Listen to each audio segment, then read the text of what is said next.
Imagine a world where a young Irishman arrives in London with nothing but a razor-sharp wit and a burning desire to change society. This was George Bernard Shaw, born in Dublin in 1856, Nobel Prize-winning playwright, socialist firebrand, and author of Pygmalion. He wielded comedy like a weapon and satire like a surgeon's scalpel. He once declared, "Life isn't about finding yourself. Life is about creating yourself."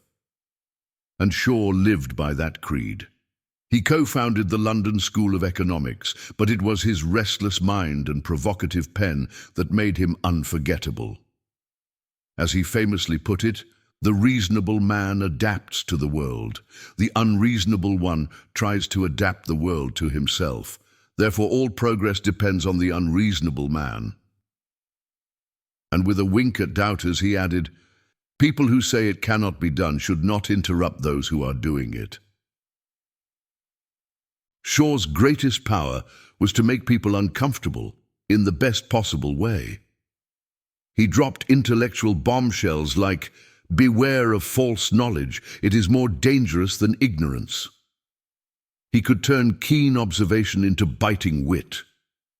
The power of accurate observation is commonly called cynicism by those who have not got it. When it came to learning and growth, he challenged us to risk failure rather than play it safe. A life spent making mistakes is more honorable than a life spent doing nothing. And with typical irony, he reminded us of our collective amnesia. We learn from history that we learn nothing from history. Above all, Shaw believed wisdom was not measured by years, but by openness. Men are wise in proportion, not to their experience, but to their capacity for experience. But Shaw didn't just dissect ideas, he went straight for the jugular of society itself. On power and politics, he wrote, "The greatest of evils and the worst of crimes is poverty." And he never missed the hypocrisy of government. A government which robs Peter to pay Paul can always depend on the support of Paul. On patriotism, his scalpel cut even deeper. Patriotism is the conviction that your country is best because you were born in it. And on freedom, he reminded us, liberty means responsibility. That is why most men dread it. His moral compass was unflinching. The worst sin towards our fellow creatures is not to hate them, but to be indifferent to them. Yet Shaw was never just a critic. He understood the comedy of being human.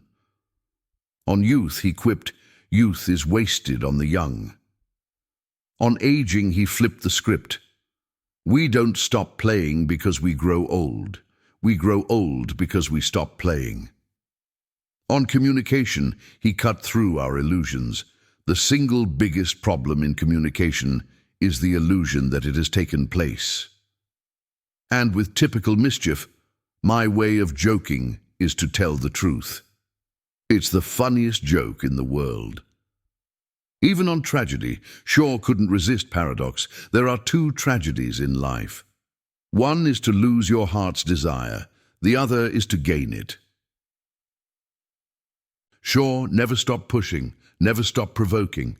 He leaves us with this challenge. Progress is impossible without change, and those who cannot change their minds cannot change anything. And this invitation to create, imagination is the beginning of creation. You imagine what you desire, you will what you imagine, and at last you create what you will. And finally, his practical wisdom. Success does not consist in never making mistakes, but in never making the same one a second time. So tonight, ask yourself Shaw's dangerous question. What unreasonable thing will you create today? I'm grateful for the moments shared in discourse. May our paths cross again in the fullness of time.